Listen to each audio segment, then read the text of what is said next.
Jokic, another triple-double last night.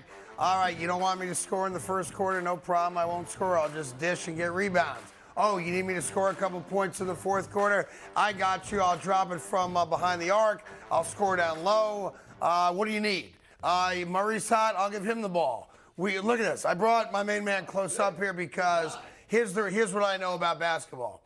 At no point ever in the history of this sport has this been representative of anything athletic. You're a beauty. Or a guy that could ever be considered, judging a book by its cover for a minute, the greatest basketball player alive.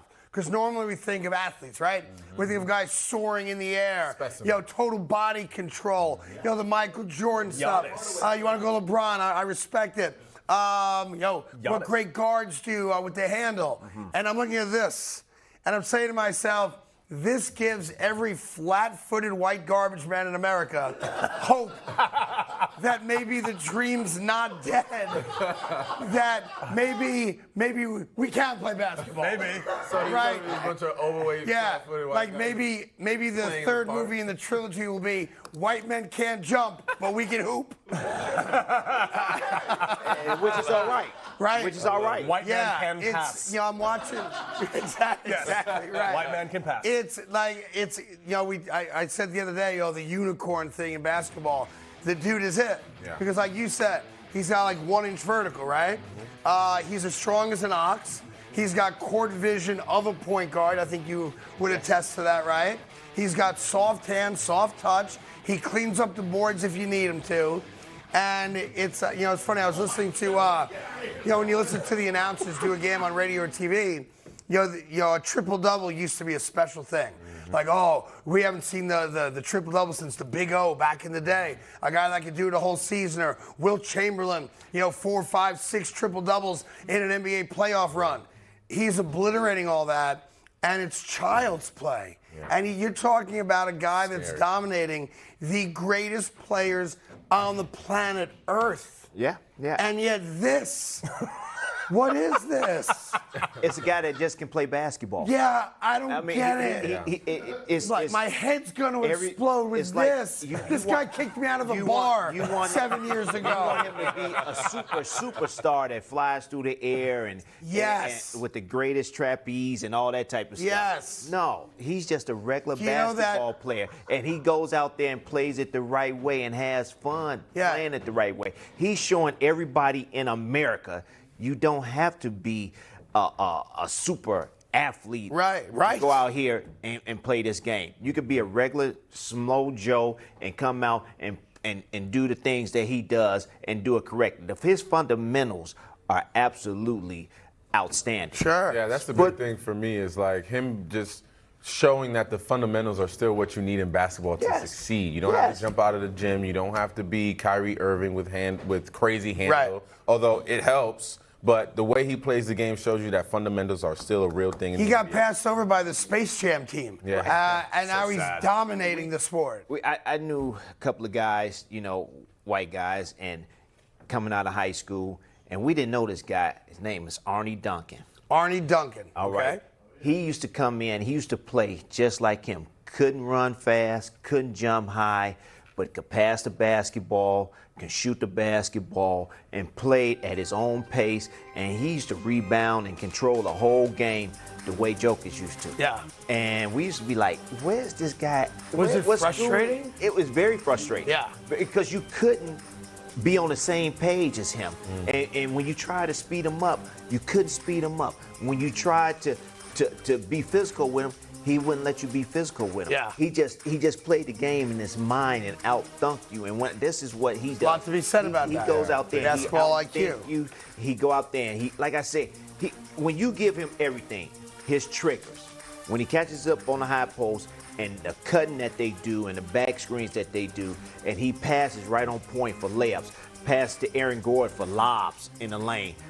Getting Michael Porter Jr. off for dribble handoff jump shots. Right. It's a lot that he facilitates for his team as a point guard that centers are not used to. Mm-hmm. This was what Don Nelson back in the day wanted and created, point forwards. Sure. Okay, point centers. And this is a typical point center right here. There's another aspect to the game. Look, the Miami Heat couldn't shoot a lick last night, and that was obvious early on. And if you can't shoot against this team, as you said yesterday, they will run you out of the building. Give Miami credit; they at least made it interesting in the fourth quarter. Got to 10, and then of course he just took over and started scoring. So you saying making it interesting is cutting. It got to 10, right? And I'm like, all right. Interesting to me is 4. Oh no, 2. But I tell you what, the Miami Heat, we're down 16 against the Bucks. The Miami Heat have shown the ability to come back from double-digit deficits. So, in my mind, I'm like, all right, get it to 10, and now the possessions start getting a little tight,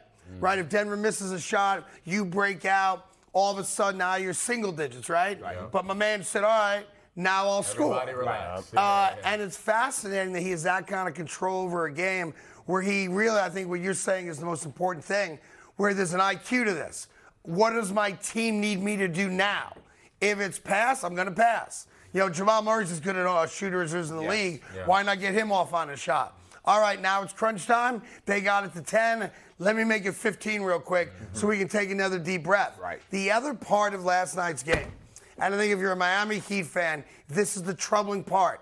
We talked yesterday a lot about the difference in size. Denver has them by a couple inches, literally every spot on the floor, right? Yep. You cannot win a playoff game and attempt 2 free throws in the NBA. Yikes. And by the way, this wasn't a lack of calls. This wasn't an officiating issue. This was a Miami Heat team that was, I hate to use the word scared. I know they're not scared, but was intimidated about trying to get physical in the lane because they give up so much size. Couldn't get in the lane. Right. So, look at that. The length is so big. I mean, Aaron Gordon's guarding Jimmy Butler, for Christ's sake. It's just so late. They just couldn't get in the paint, and let alone get in the paint to create opportunities and create fouls. It was just hard to do that all night long. And that's why I was saying yesterday, what troubles me, and it's been troubling throughout the playoffs, is that Denver Nuggets' length out there, Aaron Gordon's athletic ability. You have to be 6'9" to stick Aaron Gordon, and you have to be hit in his athletic ability and keep him off the glass. He runs and he jumps. He shot 1 3. Okay. Yeah, but the first 5 minutes of the game, it was all who layups. Is this guy? It was all layups. Yeah. No, we know who he is. It's just nobody has seen him because they're on the West Coast. I meant the rest of America. Right. That's what I'm talking about. I know the rest you of know America. who he is. I'm talking about the rest of America. Yeah. That's why they there. They got Aaron Gordon for a reason. Yeah. To play good defense and rebound and to score on little people. What do you have? 16 points last night, something like that, right? Yeah, but score on little people that can't guard them. Score on little people. Jimmy Butler, you little. Find the mismatch. Score on little people. Little people. You mean the Heat? Or the Heat. Right.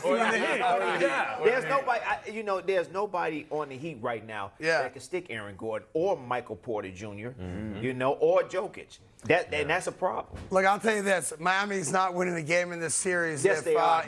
Stop that. Can I finish the sentence, please? I'm not gonna let you Which disrespect. game you got them winning? I was gonna do it. It was, by the way, it was said we're not gonna win a game. It was a long-winded sentence, but it was a sentence. Right. Okay. The Miami Heat are not going to win this game if. Now, can I finish the sentence? Now you said not going to win a game. Well, I think they're going to get swept, but I'm going to tell you why. Agreed. You're not going to win a game if the Rooster and Caleb Martin combine for 3 points. Correct. And Porter Jr. and Gordon combine for 30. Correct. It's a wrap. It's a wrap. Just like that. And there's one other little sidebar to this series that has already become annoying to me, and just the way my head works and my sensibility, right?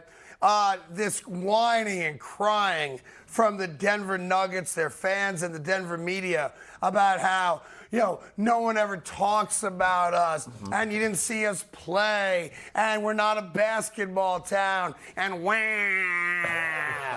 like you're in the NBA Finals, enjoy it, and stop complaining about the lack of national coverage about your squad.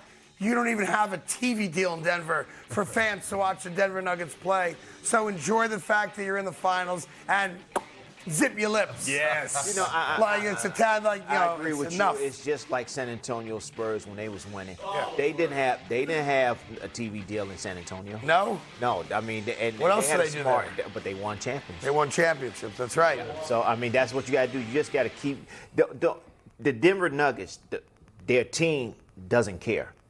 The fans is making all the noise. Yes. The team, the organization, they like, keep us silent. Yeah. Keep us under the radar. Yeah.